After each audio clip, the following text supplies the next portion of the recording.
inside China's torture camps for teens.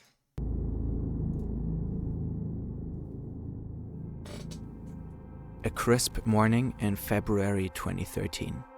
A teenager from northern China wakes up to fervent rapping on his door. Let's call him Doug. Doug is in his final year of high school. So previous night, me and my parents will have a pretty big fight. They'd had the same fight a million times already, about what university Doug was going to go to and what career option he was going to pursue, about why he was more interested in drumming than in studying. It was heated and everyone went to bed angry. But even when Doug's parents are angry, they don't ever knock this way. Blurry-eyed, he opens the door and sees two strange men dressed in ordinary clothes. They claim they are police. They're saying, okay, do you know this person? Blah, blah, blah, which is a name I never heard of. He said he is in trouble. He got picked up yesterday. And he said, you are his culprit, like a partner in crimes. And they said I was required to go with them to assist in some investigation. Doug has no idea what they're talking about. He's starting to panic a little because he's used the VPN to access YouTube to watch drumming tutorials. They take him to their car. Doug is surprised they're driving a regular Jeep, not an official police car. The men explain that they did this on purpose to save him the embarrassment of being seen being taken away by the police. So Doug gets in the car. But when they start driving, they go right past the local police station. They're gonna take. So when I guess they're taking him to like a camp, torture. It's like a concentration camp. 30 minutes later, China? in another part of the city, they pull yeah. into an enclosed compound with a tall green gate. Doug has the sinking feeling that the men were lying. They aren't police at all. He feels he won't leave this compound for quite a while. It's a special place for kids with behavioral problems, one of many across the country, each with their own ever more cruel practices to force teenagers into obedience.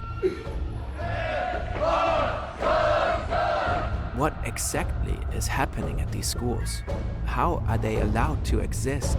And what does World of Warcraft have to do with it all? I think their idea of like for the torture camp, it might be something like, it's turning them into men, get them in the shape. Like they get forced to do like, I don't know, like really brutal military stuff. I'm just gonna guess. That's what I think it's gonna be. Like really bad. Like where they don't really care if they kill you or not. For the flickering of screens. It smells like cigarettes, instant noodles, and teenage boys.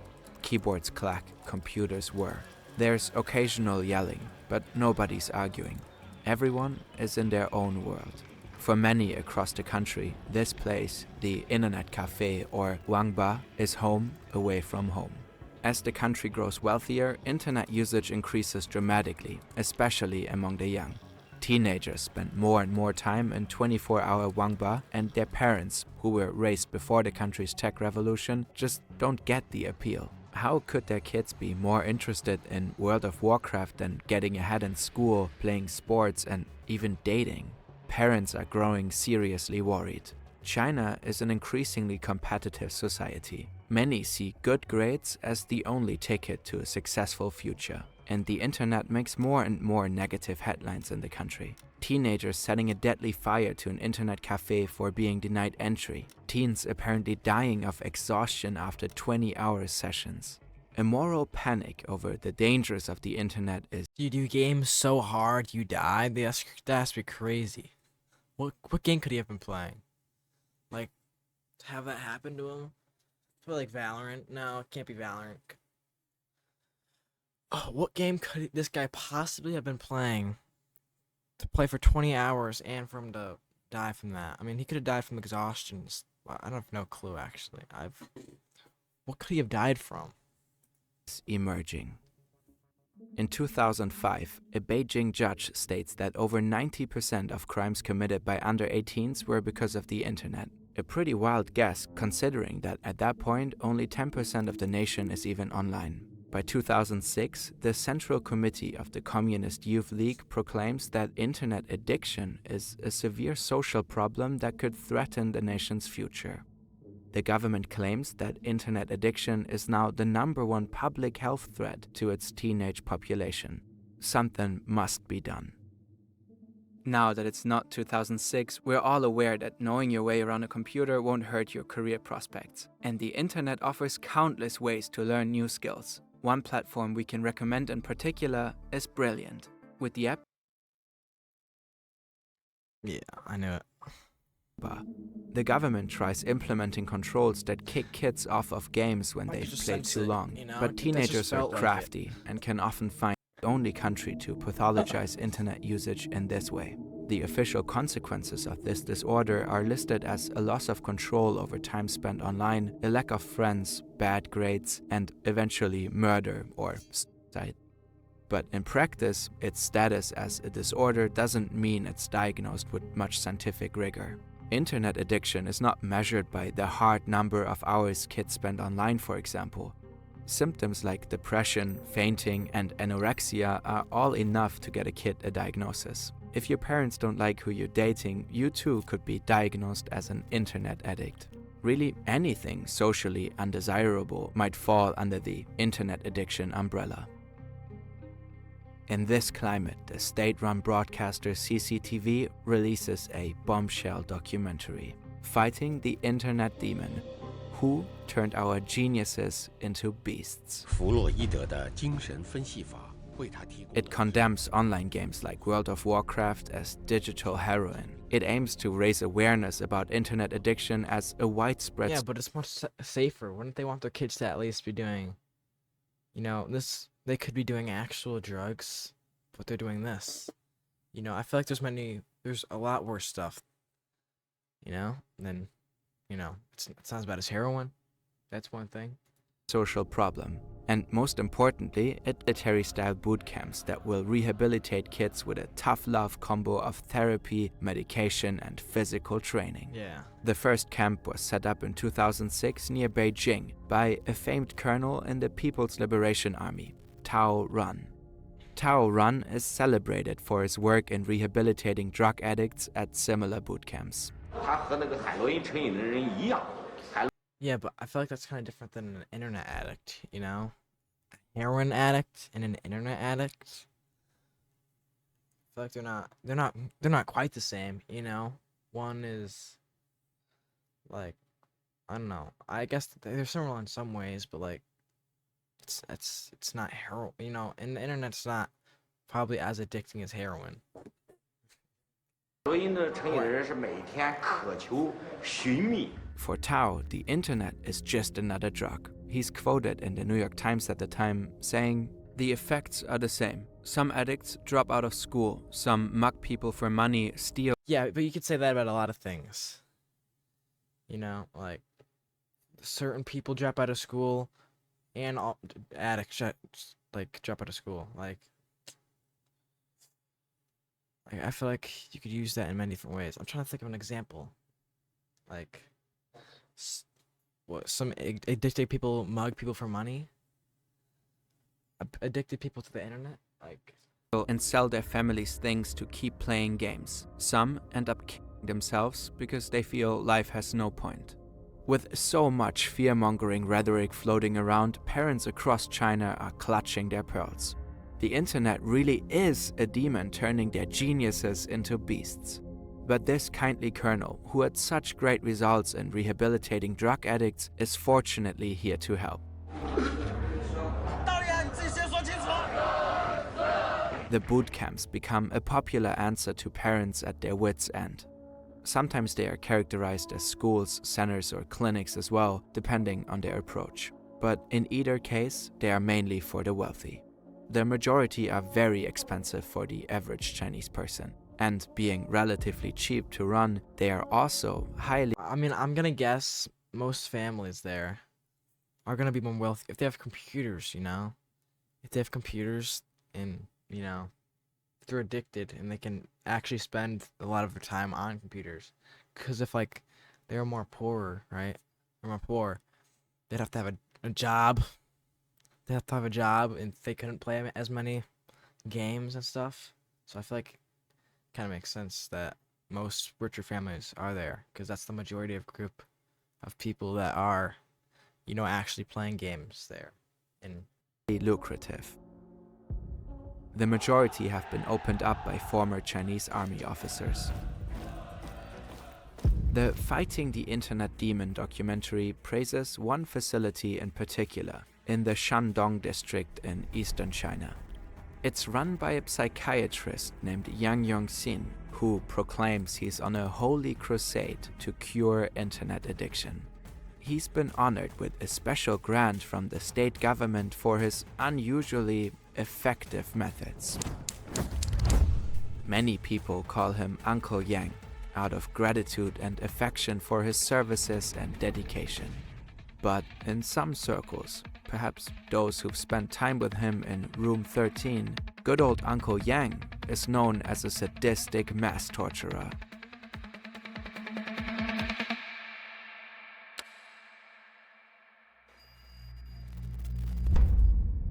doing like the same stuff back then, like if you were gay, they would do bad stuff. Like they would like burn it out of you with like hot water or whatever. I'm not sure exactly what they did, but like they basically like tortured them because they thought that would fix it. It was like a demon inside of you. I'm gonna guess it's gonna work similar. It's like they're gonna free them of being addicted. Back in 2013, Doug finds himself in an enclosed compound. Officially, Doug's camp is called a vocational school. I was required to partake in the formal routine, which is waking up in 7 a.m. There's morning exercise, which is like jogging, marching pace around the schoolyard, which is kind of like a prison. It's like a boot camp / private run juvenile correction facility / prison in disguise. At these places, internet addiction often acts as a type of catch-all umbrella for undesired behaviors. Behaviors these institutions aim to correct. All across China, parents fed up with their kids will orchestrate kidnappings and deliver them to drill sergeants and dodgy psychologists. Luckily, Doug is not in the care of Uncle Yang. He'll never set foot in Room 13. But that doesn't mean this new school of his won't scar him for life. And they explained to me, you're here because your parents think you are on the edge, that you need to be sent here to correct your behavior. He doesn't know how to feel about the fact that his parents sent him here. Are their family problems really grounds for getting locked up? I don't think I could trust my family anymore after that, Just like you're addicted to your computer or like you're on your computer a lot and then they send you to like a camp like that you get beat at. I don't think you could really trust your family members as much or at all after that. I feel angry, I feel helpless, and I wanted to run, but at that point I was still shocked and too confused to know what's going on. I thought, like, where is this place? Why am I here? I asked them, can I leave? They said, you're not free to leave, and don't even try to run, because when you try it, we will tackle you down and you will be watched 24/7. And I was like, okay, I don't want to suffer any physical damages, so I just complied to whatever they said. I just followed exactly what they told me. Doug describes the school as 5 stories high, barricaded by a tall green gate. The compound is surrounded by a 3-meter wall topped with iron wire. Inside the facility, Doug quickly becomes absorbed into the grueling, repetitive activities. While we couldn't independently verify all of the details of his particular camp and experiences there, his account is very similar to the many testimonies of other former detainees of similar camps. Doug describes an ongoing cycle of military-style drills, mandatory therapy, and pointless lessons where the teacher would just hit play on the VCR. Like any prison, the food is terrible. And as Doug describes it, hygiene standards are also questionable. Though the detainees are constantly doing exercise, they're only permitted 1 shower per week.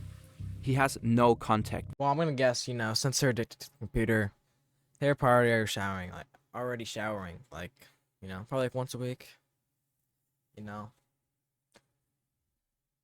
they're gamers.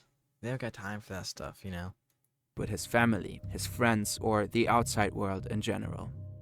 Duck is surprised that not everyone is a teenager. Some are as young as 6, a few are in their mid-30s.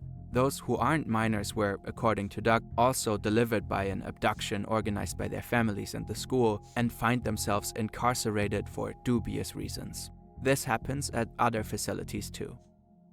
Duck quickly discovers there's a pecking order amongst the detainees. Students that's been there longer, who is more acquainted with the rules, putting forth some kind of discipline on other students. And the caretaker would turn a blind eye on what is actually happening. So there is a lot of bullying, there's a lot of physical abuses happening, especially when you are new there. They will try to discipline you. He says that guards would encourage kids to physically keep each other in line. At one point, an older detainee struggles to keep up with the demands of the drills. As punishment, the caretakers forced other students to drag him around while running. There are ways you can gain approval from the guards, however. There are Stockholm syndromes. So everybody is trying to win the favor of the caretaker just in exchange for better conditions. For example, you get certain privileges. You can get more food when you're at the canteen. You get to skip the regular routine to help out in the kitchen. Just like that. So at a certain point, there's one guy who is, I think he started this trend by giving the caretaker like a back massage. So everybody just kind of follows him, like, hey, would you like a massage? We can give you that.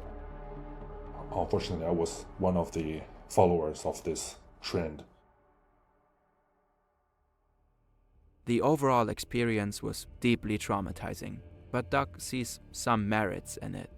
I was there mainly because of my disputes between me and my parents. So I was lucky to got a very experienced therapist assigned to me. So we have in-depth exchange. It helped a lot. I think that was the only part that helped. Overall, he considers himself lucky, if in a cynical way. His experience was brutal. Kids were beaten up in front of him, psychologically abused by former military guards/caretakers. He was locked up without contact to the outside world for 4 months against his will, none of his friends even knowing what happened to him. But of all these lucrative, poorly regulated camps that sprang up so quickly, his was way less extreme than others. Especially compared to what Uncle Yang was up to.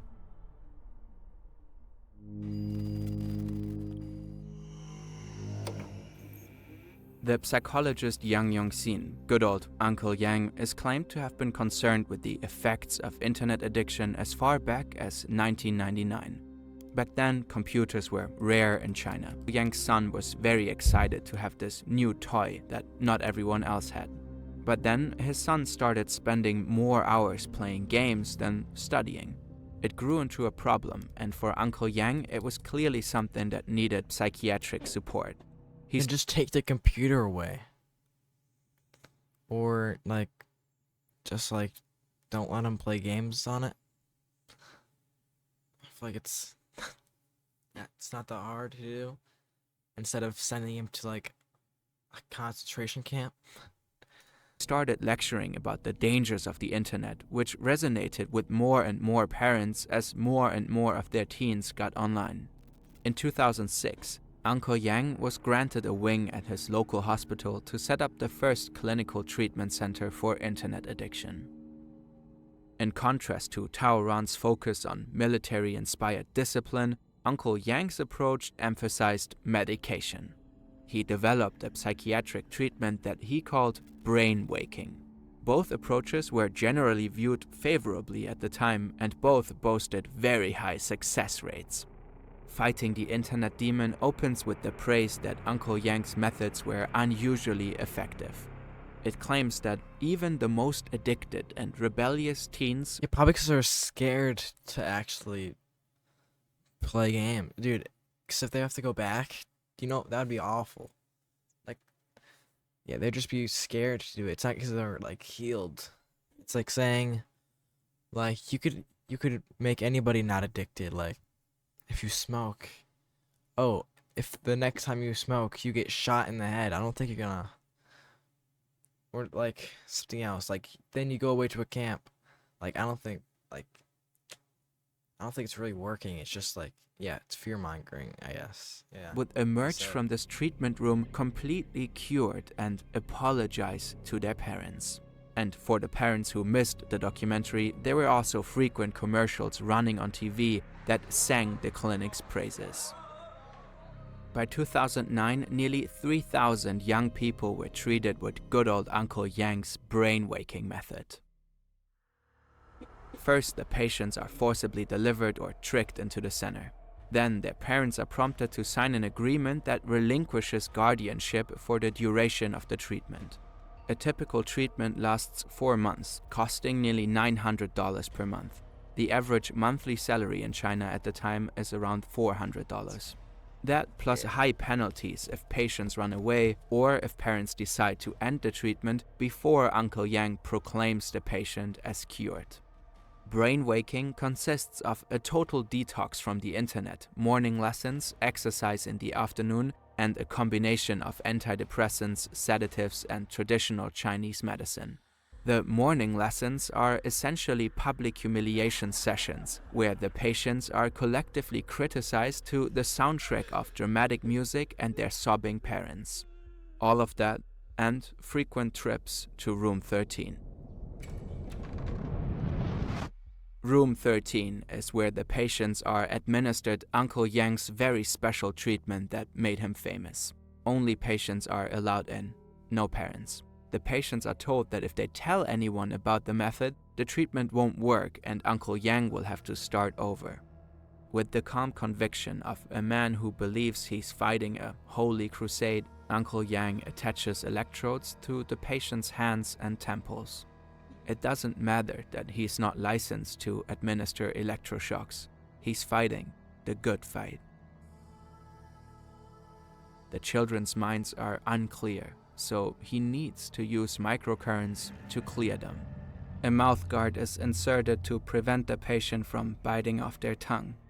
Then, a skull-rattling shockwave of electricity is shot through the electrodes for several minutes at a time, over the course of about 30 minutes. Yeah, that can't feel good. In the rare, last resort cases that electroconvulsive therapy is still used nowadays, a shockwave is usually sent for just a few milliseconds, or maximum 1 minute. The patient is under general anesthesia and shouldn't feel any discomfort. Not so in the care of Uncle Yang. Here, the pain is part of the treatment, and the shockwaves are often several minutes long. Former patients describe the pain as unimaginable, like a needle inserted into the brain, but far, far worse. Sometimes a shock was said to leave burns. One teenager, Teng Fei, reported to The Guardian With that the he was electric given chair. ECT dozens of times in 6 or 7 sessions over the course of just over a month. When he tried to escape Room 13, he was given another 30-minute round of shocks. Teng Fei told his parents about the ECT, who promptly removed him from Uncle Yang's treatment center. They were fined, but glad to have their son out of the clutches of a mad doctor. Other parents were reportedly also concerned with the methods used, but allowed the treatment to continue so that their children would be released more quickly. The more you complied with Uncle Yang's methods and admitted you were wrong and sorry, the sooner you would be considered cured. All Teng Fei wanted was revenge on Uncle Yang. He went online and wrote about How his are they gonna know you're- experiences wait. and connected How are they gonna know you're cured? You can be like, oh, I hate video games now. You know what? I think I'm cured. I don't really like video games anymore after you electrocuted me and did all this stuff to me. You know, I think I'm cured, you know. Send me home, maybe? Send me home? with other victims. In these circles, Uncle Yang became known as the Monster Killer. The online outcry spread fast. Initially, the Chinese World of Warcraft community was in uproar. A wildly popular protest machinima was released, which also criticized censorship and narratives of internet addiction in China at large. Criticism of Uncle Yang then quickly made it to mainstream media. Public perception of his methods shifted and started to be deemed excessive. In July of 2009, China banned electroshock therapy for internet addicts. But that didn't stop Uncle Yang. He skirted the new law by slightly adjusting his methods. He claimed it was not the same as ECT and rebranded it as electronic acupuncture. And despite the bad press, many desperate parents kept sending their kids to him. Up through 2016, he had treated around 6,000 patients. The whole time, Room 13 reportedly was still in operation. Then, it finally, officially closed. 2013.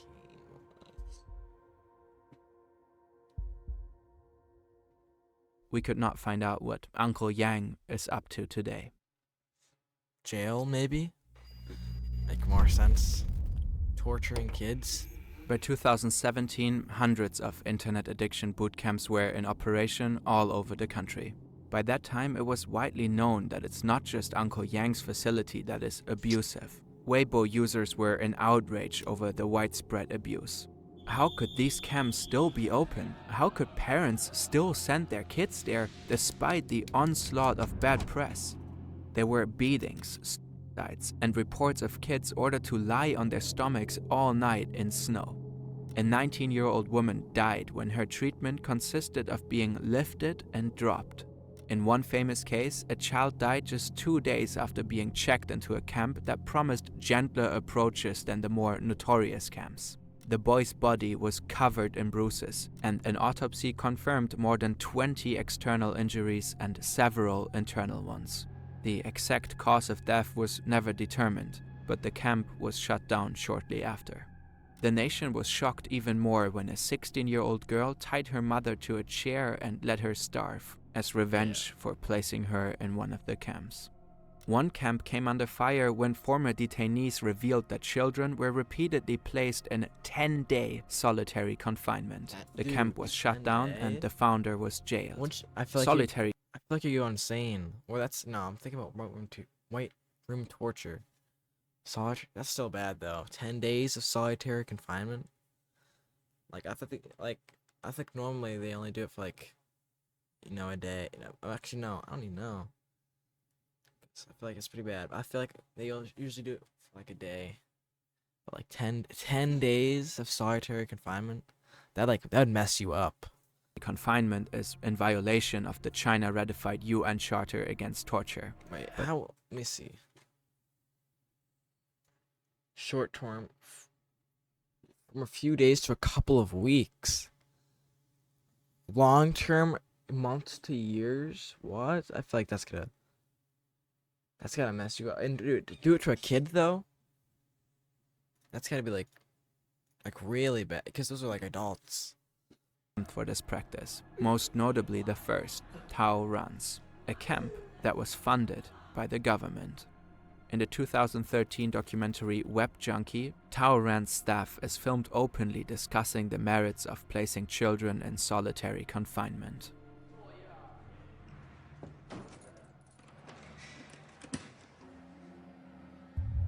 In fairness to China, it's not the only country with rehabilitation camps that function more like prisons with widespread abuse and torture. Most notably, the troubled teen industry in the United States is alive and flourishing, despite an ongoing media frenzy around its horrific practices. These are alleged to include beatings, starvation, and solitary confinement. But a key difference is that in China, the camps have stronger ties to the government and military. Duck is in no doubt that the CCP was well aware of how his school operated. Just for my own safety and well-being, I don't think I can make any commentary about CCP itself, but what I can tell you is that almost everywhere in every education facility, there's got to be a party branch. Any major university, any primary school, either public or private, they got to have a sector. A 2022 report in Sixth Tone, a state-owned Chinese newspaper, asserts that abusive internet addiction camps still exist. Some of the most notorious camps simply changed names or addresses and continue to operate. The article claims that after a while, the controversies around abuse were less and less in the media, almost like people wanted to forget about this ugly chapter in recent history. But as memories of the camp's abusive practices started to fade, the internet is once again the scapegoat for any socially undesirable behavior. Whatever is really going on in these camps today, it is clear that China is still very concerned with the effect of the internet on its young population. And Tao Ren continues to be the go-to guru for all things regarding internet addiction. In fact, he's starting to publish scientific papers that are gaining traction in the United States and other countries. Former detainees like Doug are still grappling with their experiences. Some are turning their trauma into art. The 2020 show Crossfire is partly based on the clinics and went viral in China, gaining 100 million views in just 4 days. There's a video game called Breakout 13, where you're trapped in Uncle Yang's clinic. And finally, the recent virtual reality film Diagnosia takes you inside the memories of a former detainee.